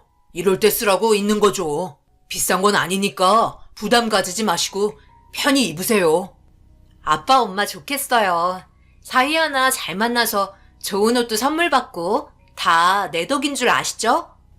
아내는 자기가 원하는 선물을 받았는지 입이 귀에 걸릴 정도로 좋아하고 있었어요. 사위는 제 취향을 금세 눈치챘는지 저에게도 마음에 드는 선물을 해줬습니다. 딸 결혼시키고 또 다른 느낌의 감정이 제 기분을 좋게 만들어줬고 그날 사위와 코가 삐뚤어질 정도로 꽤 많은 술을 마시며 이런저런 대화를 주고받았어요. 뭐든 열심히 하려는 모습과 남자다운 성격이 참 마음에 들었습니다. 제 딸과 사위는 서로 진심으로 사랑하고 있다는 걸 눈빛을 통해 볼 수 있었어요. 그렇게 별 문제 없이 잘 지내오고 있었던 도중 딸은 임신을 했다는 기쁜 소식을 전해 들었고 입덧이 꽤 심했는지 상당히 힘들어했고 몸 상태가 걱정이 되다 보니 오래간만에 딸의 집에 아내와 함께 찾아가게 되었습니다. 집에 도착하니 거의 다 죽어가더라고요. 아무것도 먹지 못하고 그런 모습이 너무 안쓰러워 입원하는 게 좋을 것 같다고 물어보니 딸은 시간 지나면 괜찮아질 거라며 병원 가는 건 별로 원하지 않았습니다. 딸 옆에서 아내는 제대로 관리가 되지 않은 집을 정리해주고 있었고 집에서 만들어 온 죽을 데워서 먹이고 있었어요. 그런데 밖에서 현관 비밀번호 누르는 소리가 들렸고 고개를 돌려보니 현관문을 열고 들어온 사람은 안사돈이었습니다.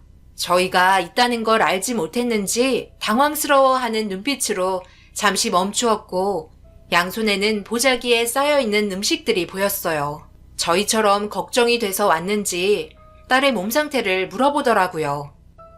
입덧 때문에 고생하고 있다는 말을 듣고 찾아와 봤어요. 아들놈이 혼자 있는데 힘들어하고 있다며 하도 가보라고 그래서 왔는데 안 와도 될 뻔했네요. 사돈분들이 계시면 저보다 더 많은 도움이 되죠. 그럼 저는 음식만 정리하고 가볼게요. 오신 김에 좀 더 있다 가세요. 저희도 지금 막 왔거든요. 정말 많은 음식들을 준비해 오셨네요. 이걸 전부 만드신 거예요? 아유, 별거 없어요. 그냥 뭘 좋아할지 몰라 이것저것 준비하다 보니까 이렇게 많아졌더라고요. 입덧할 때는 뭐가 입맛에 맞는지 잘 모르잖아요. 입덧이 심하면 아들이라고 그러던데 아주 건강한 아이가 태어나려고 하나 보다. 얘야, 조금만 참아라. 입덧하는 시기가 있다. 그만큼 참으면 다시 예전처럼 입맛이 돌아오니까 힘들어도 조금만 힘내렴. 안사돈도 제 딸이 많이 걱정이 됐는지 집에까지 찾아와 많은 음식들을 준비해 주셨고 사소한 거 하나하나 챙겨주려는 모습이 너무 보기 좋았습니다. 얼마의 시간이 지나고 안사돈은 할 일이 있는지 돌아가셨고 저희는 사이가 올 때까지 기다리고 있었어요. 최근에는 딸이 입덧을 하면서부터 최대한 빨리 일을 끝내고 온다며 곧 집에 올 시간이라고 얘기하길래 이왕 온 김에 얼굴 한번 보고 가기로 했습니다. 그렇게 한참 동안 힘들어하고 있는 딸 옆에서 자리를 지키고 있는데 집에 도착할 시간이 훨씬 지났는데도 오지 않자 딸 대신 제가 전화를 걸어봤지만 받지 않았어요. 아무래도 사업하는 일이 계획적으로 맞춰서 되는 게 아니라서 조금 늦어지는 것 같아 이해하고 넘어갔습니다. 한 30분의 시간이 좀 더 지나자 사위에게 전화가 왔고 지금 출발하고 있다는 말을 들을 수 있었습니다. 워낙 일이 바쁜지라 제 딸을 제대로 돌볼 수 없을 것 같다는 생각이 들었고 입덧하는 기간에는 저희 집에서 지내는 게 어떤지 물어봤어요. 집에 도착하자마자 저희에게 인사를 한 뒤 급하게 딸에게 다가갔고 손을 잡으며 괜찮냐고 걱정을 해주고 있었습니다. 아무래도 장인어른 집에 당분간 지내는 게 좋을 것 같은데 내가 자주 왔다 갔다 할 테니까 입덧하는 기간 동안 그렇게 하는 게 어때? 혼자서 이렇게 있다가 큰일 나면 어떡해? 장인어른 말대로 했으면 좋겠는데. 그래, 그렇게 하면 내가 옆에서 도와줄 수도 있고 덜 힘들 거야. 혼자서 뭘 차려 먹는 것도 못하고 있잖니. 지금은 좀 괜찮아졌어요. 그래도 저녁 시간 되면 입덧이 조금 가라앉기는 해요. 그리고 제가 이 집에 없으면 관리도 안 되고 아무래도 그이가 혼자 있는 게 마음에 걸려서요. 버틸 수 있는 데까지는 버텨볼게요. 그렇게까지 안 해도 된다니까. 그러다 몸에 문제라도 생기면 어쩌려고 그래. 장인어른 말 듣고 움직이는 걸로 하자. 하지만 딸은 집에 있겠다며 고집을 부렸고 몇 번씩 화장실을 왔다 갔다 하며 버티려 노력하고 있었어요. 딸의 고집 때문에 어쩔 수 없이 집으로 돌아가게 되었고 나중에 무슨 문제가 있을 시 꼭 연락달라고 신신당부했어요. 자칫하다 큰 문제로도 이어질 수 있어 계속해서 신경이 쓰였고 아내는 딸과 자주 연락하며 상태를 확인했습니다. 고집을 부리는 게 마음에 안 들었지만 아무래도 사이와 떨어져 있어야 한다는 걸 더 힘들어하는 것 같았어요. 그렇게 어느 정도의 기간이 지나자 다행히도 입덧이 점점 줄어들면서 먹는 거에도 거부 반응이 없을 정도로 꽤 좋아졌고 그렇게 안정권에 들어간 뒤 같이 저녁을 먹고 싶다는 전화에 정말 오래간만에 모두가 한자리에 모여 식사를 할 수 있었습니다. 여전히 변함없는 모습이었고 즐거운 식사를 하던 도중 갑자기 딸이 눈물을 흘리기 시작하고 있었어요. 저희 모두 당황스러웠고 그 이유를 알지 못해 무슨 일이 있나 싶어 조심스럽게 왜 그러냐고 물어보게 되었습니다. 밥 잘 먹다가 갑자기 왜 그래? 무슨 일이 있는 거야? 방금 전까지 웃고 있더니 임신을 해서 심리적으로 기복이 심한 거야? 아, 그런가 봐요. 갑자기 눈물이 흐르네. 죄송해요. 제가 요즘 눈물이 많아졌나 봐요. 함께 모여있는 이 시간이 소중해서요. 그것 때문에 눈물이 흐른 거야? 요즘 혜원이가 집에 있을 때도 영화를 보거나 이렇게 밥을 먹거나 일상생활 하던 도중에 갑자기 눈물을 흘리곤 해요. 그래서 저도 당황스러울 때가 정말 많다니까요. 제가 좀 더 잘해주도록 하겠습니다. 그래, 이럴 때일수록 자네가 신경 좀 더 써주게나. 여자들이 원래 임신하면 호르몬 분비가 많아서 그런지 몰라도 가끔 그럴 때 있어. 자네만 믿겠네. 지금도 워낙 잘해주고 있긴 하지만 우리 딸이 임신한 몸이니 좀 더 관심 가져줄 수 있는 거지? 딸은 금방 진정이 되었는지 다시 웃으면서 밥을 먹기 시작했고 분위기는 다시 좋아졌어요. 그런데 그런 딸의 얼굴이 제가 봤을 때는 슬픔을 가리기 위해 억지로 웃어 보이는 것 같아 잠시 단둘이 대화를 가질 수 있는 자리를 만들었습니다. 말을 하고 싶어도 하지 못하는 일들도 있기 때문에 조심스럽게 대화를 이어나갔어요. 고개를 떨구고 있던 딸은 한참을 고민하는 것 같더니만 괜찮다며 애써 웃어 보였고 딸의 얼굴을 한참 동안 쳐다보고 있던 저는 확실히 느낌이 좋지 않았습니다. 하지만 딸의 속마음을 꺼낼 수는 없었고 혼자서만 앓고 있는 문제에 답답하기만 했어요. 끝까지 숨기려고 하는 게 아무래도 사위나 아니면 안써돈에게 문제가 있어 보였습니다. 그래서 울먹거리는 딸의 손을 잡으며 다시 물어봤어요. 네가 말을 해줘야 아빠가 해결하지 못하는 문제들을 정리해주지. 혼자 속으로만 썩히고 있으면 좋아지는 건 하나도 없다. 송서방이 너한테 무슨 잘못을 한 거니? 안 써더니 시집살이 시키던? 괜찮으니까 아빠 믿고 말해봐. 지금 당장은 말할 수 없어요. 저도 생각할 시간이 필요하고 섣불리 얘기했다가 되려 제가 당할 수도 있을 것 같아서요. 당하다니? 그게 무슨 말이야? 심각한 문제인 거야? 그럼 일단 송서방이나 안사돈 둘 중 한 명과 연관이 되어 있는 거니?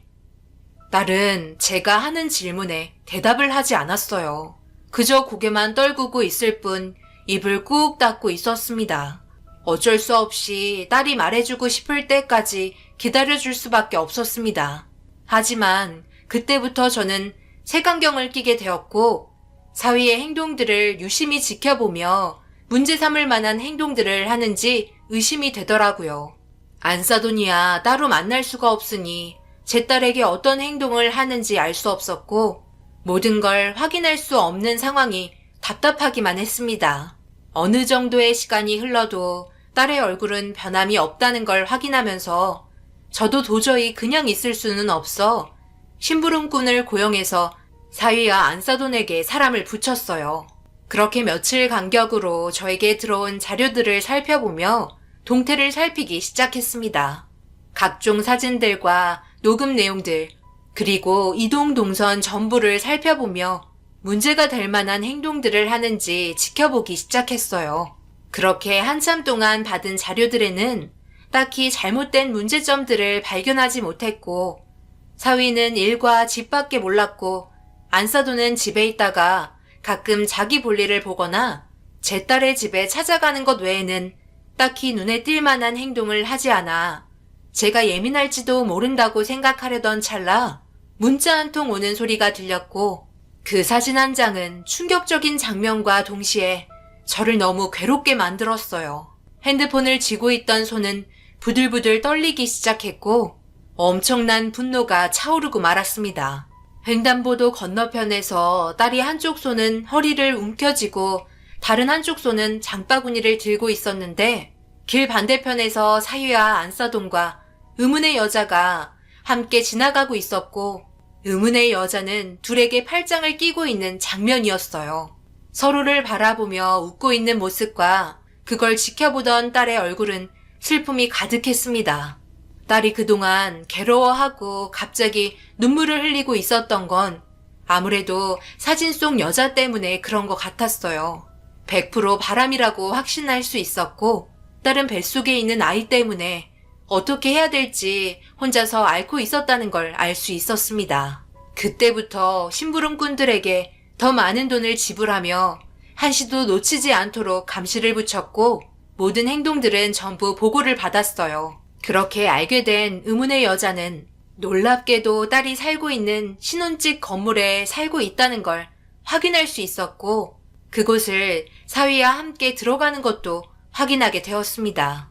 의문의 여자에게도 사람을 붙여 확인을 하자 엄청난 사실을 알 수 있었고, 더 이상은 가만둘 수 없었어요. 딸과 사위가 살고 있는 바로 위층에 자리를 잡고 살고 있었고, 그걸 알게 되니 피가 거꾸로 쏟을 정도로 정신을 붙잡을 수 없었습니다. 그래서 딸이 입덧을 하고 있을 때 저희 집에 가자고 했을 때도 가지 않으려 했던 게 아마도 그 여자가 자기 집에 들어오게 될까봐 그게 싫어서 버티고 있었던 것 같았고, 이 문제를 제가 정리할 수 있을지 걱정이 되었어요. 딸의 뱃속에 있는 아기는 뭔 죄이길래 이런 정신나간 행동들을 하고 있는지 이해할 수 없었어요. 저는 의문의 여자가 있는 집에서 그녀가 오기만을 기다렸고, 한참 뒤에 그 여자가 엘리베이터에서 내려 문을 열고 들어가려는 순간 의문의 여자를 붙잡아 현관문으로 끌고 들어갔어요. 비명을 지르며 누구냐고 소리치자 사위의 이름을 대며 장인어른이라고 말을 했고, 제 정체를 말하자 흠칫 놀라더니 당황스러운 표정으로 고개를 돌려 시선을 회피했습니다. 지금 그쪽이 제 사이와 만나고 있다는 걸 한두 번 본 게 아닙니다. 가정이 있는 집안이고 제 딸은 뱃속에 아기까지 있는데 가정 파탄 내려고 작정했나요? 벌써 제 딸은 그쪽이 자기 남편이랑 만나고 있다는 걸 전부 알고 있는데요. 그래서 어쩌라고요? 뭘 어떻게 해주면 좋을 것 같은데요? 불만이 있으면 그 당사자가 오라고 하면 되는 거 아닌가요? 뭔가 착각을 하고 계시는 것 같은데, 저는 바람을 피우는 게 아니라 사랑하는 남자를 만나고 있는 것 뿐이라고요. 이쪽으로 이사 온 것도 일부러 그런 건데요. 제가 사랑하는 남자를 쟁취하기 위해서 가정 파탄 내려왔어요. 그러니 그쪽이 저를 협박하거나 뭘 하려고 해도 저는 절대 굽히지 않을 거고 그 사람을 내 남자로 만들 거예요. 그럼 이것도 잘 아시겠네? 저는 벌써 어머님의 사랑을 듬뿍 받고 있다는 걸요. 제가 먹고 싶다는 음식 맨날 싸주시는데요. 그리고 싸다 남은 음식은 아래층에 있는 그쪽 따님 입에 들어가는 거고요. 벌써 상황은 끝났고 더 이상 발버둥 쳐봤자 좋아지는 건 단 하나도 없어요. 그러니까 그 말은 둘이서 살림을 차리겠다는 말인가요? 제가 이렇게 찾아왔는데도 그렇게 한다는 거죠? 후회하지 않을 자신 있으세요? 그쪽이 얼마나 대단한 사람인지는 잘 모르겠지만 후회하지 마세요. 제 딸에게 눈물을 흘린 대가 똑똑히 치러 드릴 테니까 그때 가서 애연을 해도 절대 용서해주지 않을 겁니다. 아시겠어요? 저는 그곳에 오래 있다가는 혈압이 올라 쓰러질 것 같다는 생각에 뒤돌아 밖으로 나가려고 하는데 현관문 비밀번호 누르는 소리가 들렸고 문을 활짝 열며 그 여자의 이름을 부르면서 밝게 웃는 얼굴과 마주하게 되었고 저는 그 자리에서 사위의 얼굴에 주먹이 날아가고 말았어요. 아래층에는 자기 아이를 가진 제 딸이 기다리고 있는데 바로 위층에서 다른 여자와 또 다른 사랑을 나눈다는 게 더 이상 용서되지 않았습니다. 더군다나 제 두 눈으로 확실한 장면을 봤기 때문에 더 이상 가만히 있을 수는 없었어요. 저는 사이에 멱살을 잡고 끌고 들어가려고 하는데 뒤에서 갑자기 제 머리채를 잡으며 자기 아들 멱살 잡았다고 난리를 치는 낯익은 목소리가 들렸고 힘차게 뿌리치고 얼굴을 확인하니 안 싸더니 화를 내고 있었습니다. 지금 너희들 엄청나게 후회하고 있는 행동들을 하고 있는 거 잘 알고 있지?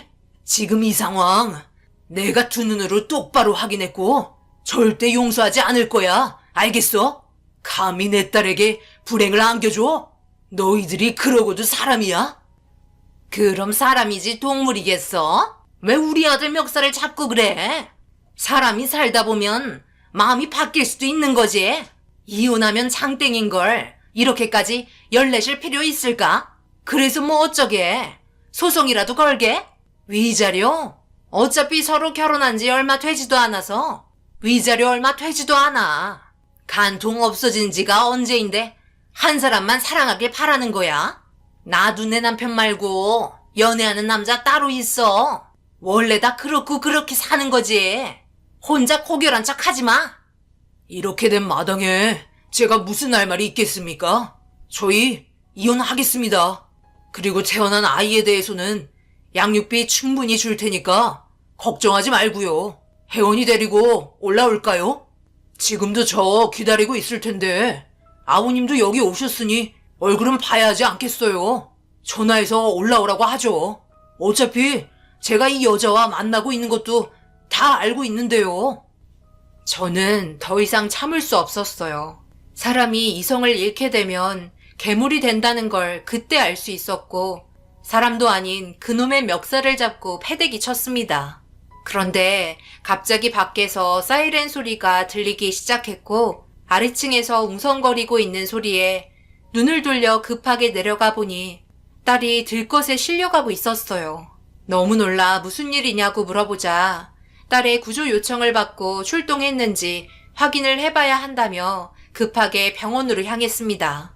제가 근무하는 병원이 근처에 있었기 때문에 전화를 걸어 자리를 만들었고 갑자기 정신을 잃은 딸이 무슨 문제가 있는지 알 수 없는 상태라 극도로 불안해지기 시작했어요. 순식간에 집안이 풍비박산이 나게 되었고 사람 하나 잘못 들이면 집안이 무너질 수도 있다는 걸 그때 뼈저리게 느꼈습니다. 그렇게 병원에 도착하자마자 정밀검사에 들어갔고 더 큰 문제는 딸이 만삭이었기 때문에 정신을 잃었다는 건 둘의 생명에 지장이 생기는 거였어요. 딸은 급하게 검사실로 향했고 얼마 뒤 진단 결과와 수술이 동시에 진행이 되어야 했어요. 딸은 폐혈증으로 상한 음식을 먹었는지 대장 출혈이 일어나면서 장마비 증상이 나타나게 되었고 위급한 상태로 체온, 맥박, 호흡, 혈압 등 모든 게 현저히 떨어진 상태였습니다.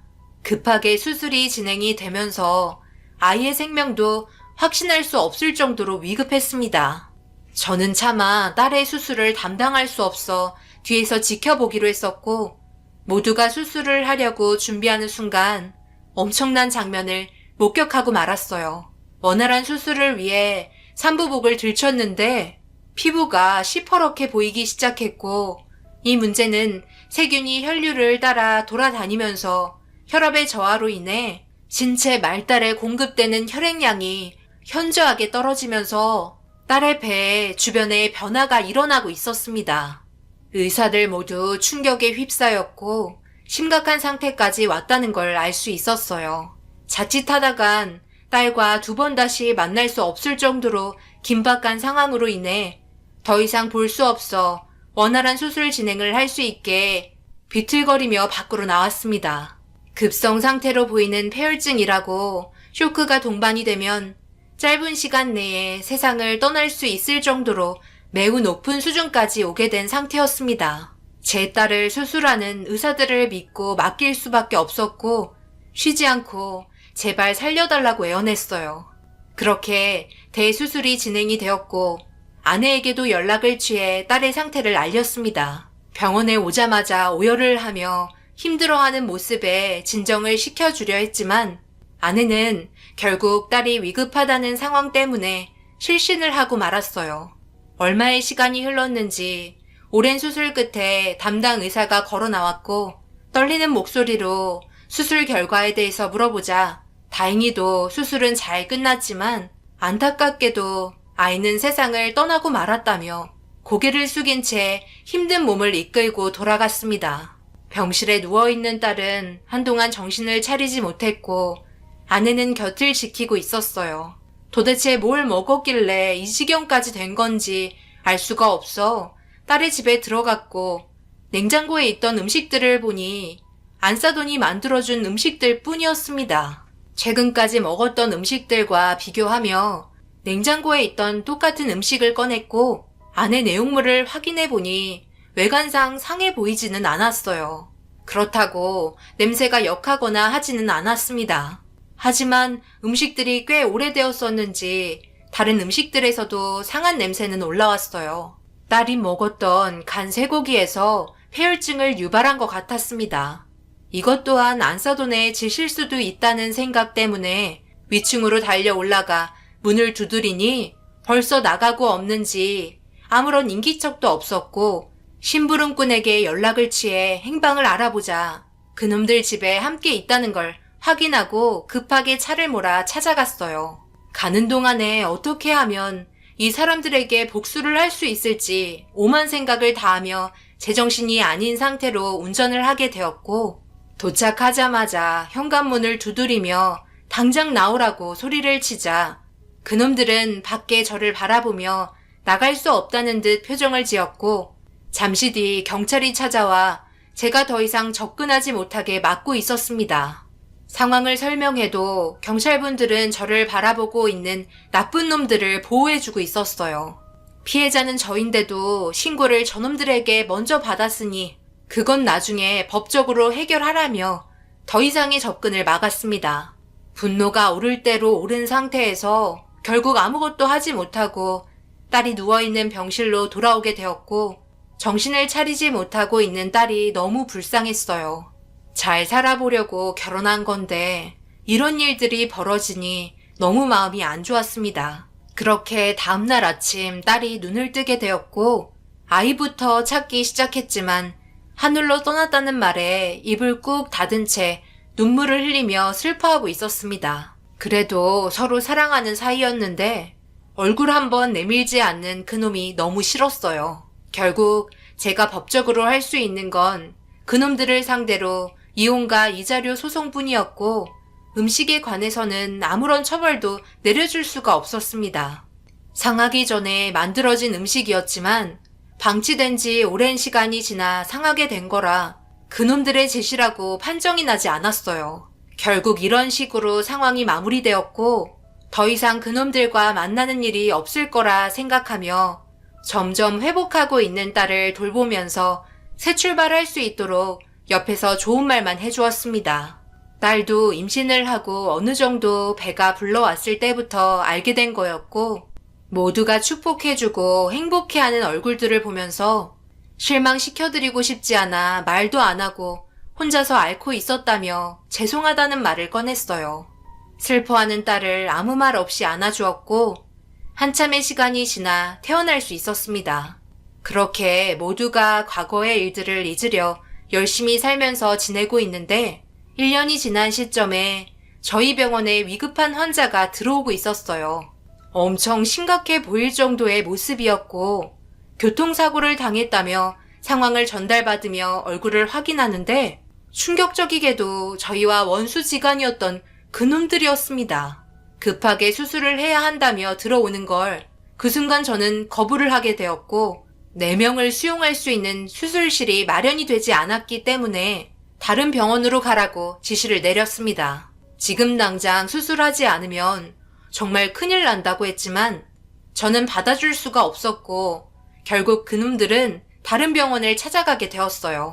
제 딸을 그 지경으로 만들어 놓고 저희 병원에 있는 사람들의 손으로 그놈들을 살려주고 싶은 마음이 없었습니다. 그래서 거부를 하게 된 거였고 결국 다른 병원을 찾아 떠나게 되었네요. 그렇게 한참 뒤 입원한 병원을 확인할 수 있었고 수술 진행 결과를 듣게 되니 온 가족 전부 평생 장애를 가지며 살아야 할 정도로 심각한 상태로 살아야 하는 비극을 맞았습니다. 저희 병원에서 만약 치료를 진행했다면 좀 더 괜찮은 몸 상태를 얻을 수 있었겠지만 저는 그렇게 하지 못했습니다. 개인적인 감정을 떠나 의사로서 그 사람들을 받아줬어야 했지만 제 딸에게 엄청난 상처를 준 그 사람들을 딸의 아버지로서 용서할 수 없었어요. 그리고 제 판단으로 인해 그 사람들은 제대로 활동할 수 없을 정도의 장애를 가지고 평생을 살게 되었네요. 제가 한 판단에 대해서는 후회하지 않습니다. 자신들이 한 행동들에 대해 앞으로 평생 후회하며 살았으면 좋겠네요. 제 딸과 아무런 문제 없이 살았다면 이런 결말도 오지 않았고 모두 다 행복했을 텐데 자신들이 걷어찬 거 어쩌겠어요. 벌 받아야죠. 이 글을 끝으로 제 기억 속에 그 사람들이 지워졌으면 하는 바람입니다. 제 사연 들어주신 분들 감사합니다.